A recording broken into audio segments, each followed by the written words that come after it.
जय जगन्नाथ समस्त को मोर नमस्कार। बंधु मैंने आपण समस्ते जानी सबुठारु विश्वस्त जीव होची कुकुर।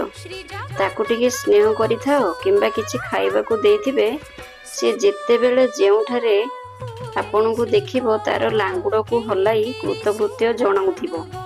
किछि दिन तळे आम घर को जाइथिली केउठु गोटे बुला कुकुर आसिला ताकू बोधे गाड़ी माड़ होइथिला तार अंटा को। तेणु सी घोषाड़ी होई होई चलुला तार पछ गोड़ दुईटी घोषाड़ी होई छिंडी जाइतिला। तो तार चिकित्सा करबा पई एकुटिया करि परिबिनी। आम भाई को झील को कहली साहाय्य करबा पई। सी भी कुकुर को बहुत भल पाउथुला। तार मोर मिसिकी ता गोड़ को भल भाबे सफा कलु। तापरे ता गोड़े औषध लगाइलु। देखिलु ता देहरे प्रबल उकुणी होइतिला। तेणुकरी ता देहरे उकुणी मरा औषध लगाई देलु। आउ सी रहिबा पई बाहर पटे इटा रखिकी गोटे अस्थायी घर तैयारी कलु। तापरे से दिन मु फेरी आसिली आम घर को। तो आम झियारी तार जाग्रत नेला। 15-20 दिन लागिला 80% भल हेबा पई।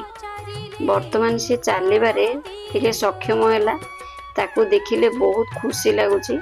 एणु आपण मानकु मोर अनुरोध जेउठी देखिबे पशुपक्षी क्षताक्त हो जाइछन्ति ताकू चिकित्सा करंतु, ताकू साहाय्य करंतु। सेमानंकर भी बंचिबा अधिकार रहिछि। मो कामटी आपण मानकु किपरि लागिला कमेंट करी निश्चित जणाइबे। नमस्कार। देखी देखी बड़े लोभ लो सजनी देखी देखी